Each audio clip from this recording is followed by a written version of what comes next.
আজকে প্রথম আসছে কোনো একটা পার্কের ব্লগ। সঠিক জানি না খাসিটা এরকম করছিল কেন। আপনারা আজকের ব্লগটি ফুল দেখবেন, অনেক মজা পাবেন। তো সাফিনাতে যেতেই ফার্স্টে একটা সুন্দর রেলপথ পড়ে, সেই রেলপথ থেকে শুরু করলাম ভিডিওটা। অনেক তো বলছিলেন যে সাফিনা পার্কের ব্লগ, চলেন আজকে দিয়েই দিলাম সাফিনা পার্কের ব্লগ। তো এখানে একটা খাসি ছিল, সে খাসিটার আমি ভিডিও প্রথমে করে নিলাম, তারপর দেখছি রেলপথ দিয়ে কত মানুষ হেঁটে যাচ্ছে। তোলেন, এবার গরু চলে এলো ফাইনালি, কিছুক্ষণ পরে গরু দেখতে পাবেন আপনারা। তো আজকের ব্লগটা কেমন হচ্ছে সবাই কমেন্টে জানাবেন। আসসালামু আলাইকুম সবাইকে, সবাই কেমন আছেন? নীরব ব্লগ পেজ থেকে সবাইকে আন্তরিক শুভেচ্ছা ও অভিনন্দন। তো এই যে দুইটা গরু চলে আসলো, তো সাফিনা পার্কে রওনা দিয়ে দিলাম। এই তো হচ্ছে সাফিনা পার্কের হচ্ছে কিডস জোন, যেখানে আমরা গিয়েছিলাম, বাট ওপরে ওইটা আমি কোনো ভিডিও করিনি। আগে জানতাম না যে এই ভিডিওটা আমি ইউটিউবে আপলোড দেবো।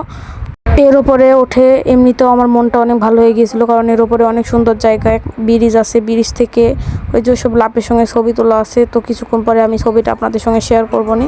তো এটা হচ্ছে একটা রাস্তা, ওখান থেকে বের হয়ে এসে এইদিকে একটা রাস্তা পরে, ওই সামনে আমি হেঁটে চলে যাচ্ছি, এইদিকে অনেক মানুষজন হেঁটে যাচ্ছে। তো দেখেন কি সুন্দর একটা রাস্তা, সাফিনা পার্কের গেট দেখা যাচ্ছে এখান থেকে।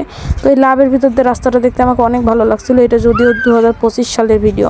তো এইদিকে আবার একটা ছোট ঝর্ণা করে রাখছে, এই ঝর্ণার এবার ওখানে ব্রিজ করেছে, ব্রিজের উপর দিয়ে পার হয়ে ওই পারে যাওয়া লাগে। আর ওইদিকে হচ্ছে বাচ্চাদের খেলনার জায়গা, ওইটাতে যেহেতু বড় মানুষ উঠতে পারবে না, সেই জন্য আমি ওখানে এটা একদম 5 থেকে 6 বছরের বাচ্চার জন্য। ওইদিকে একটা ঝর্ণা তৈরি করে রাখছে, ঝর্ণাটা অনেক সুন্দর। এই যে এখানে হচ্ছে স্পিড বোটটা যাবে, এটাই হচ্ছে স্পিড বোট লেক।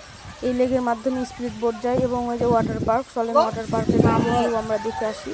ওয়াটার পার্কের ভিউটা অনেক সুন্দর, তার আগে চলেন দেখে নিই। এই যে দেখেন স্পিড বোটটা চলে যাচ্ছে, স্পিড বোট এমন পাওয়ার হয়ে গিয়েছে, আমি ভিডিও নিতে পারিনি, কারণ আমার ফোন পরিবেশ মানে আঁকা বাঁকা রাস্তা দিয়ে যায়। এই যে ওয়াটার পার্কের একটি ভিডিওটা আপনারা দেখে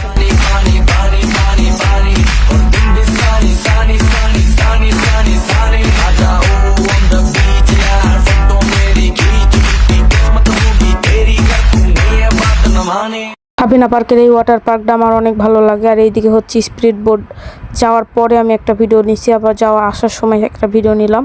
তো এইদিকে হচ্ছে এই আমাদের বড়দের হচ্ছে রাইড, এইখানে আমি যেহেতু উঠিনি, যেহেতু আমাদের এই দেখতে পাচ্ছেন যে অনেক মেঘ হয়ে আসছে, সেজন্য আর বেশিক্ষণ ভিডিওটা করিনি। এই মেঘের ভিতর ভিডিও করলে নিশ্চিত ভিজতাম, আমার ভিজার অত টাইম নেই গাইস। এদিকে হচ্ছে সূর্যমুখী ফুল দিয়ে একটা রাস্তা, আসলে ওটা সূর্যমুখী না, ওইটা হচ্ছে রজনীগন্ধা ফুল, আমি ফুল করে দিলাম। এই যে গেটের দিকে জুম করলাম, গেটটা অনেক সুন্দর, একদম রাজকীয়।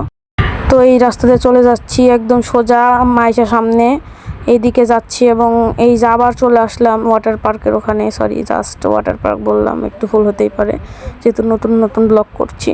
এই যে হচ্ছে স্পিড বোট যাওয়ার পরে ভিডিওটা আমি নিলাম, দেখতেই তো পাচ্ছেন অনেক সুন্দর টলমল করে পানিটা। আর ওইদিকে হচ্ছে আসলে এটা রাজার বাড়ি কি আমি জানি না, এটা আমি ভুল করে রাজার বাড়ি বললাম, কেউ মাইন্ডে নিন না, ভুল করে রাজার বাড়ি বলতেই পারি।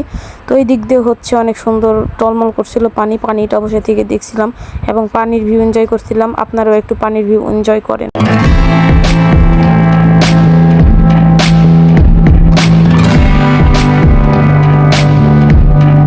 তো এখানে এসে আমি একটু সিংহর সাথে ভিডিও করলাম, যদিও জানি না এখানে মাইশাকে নামাচ্ছিলাম আমি, মাইশা সিংহর উপর উঠে বসেছিল। তো আগে খুব মাইশা নিয়ে ভিডিও করতাম, এই যে মাইশাকে নিয়ে কুলে করে একটু ভিডিও করলাম। তো এখন এই সকল ভিডিও আর করি না, আপনারা দেখতে চাইলে করব।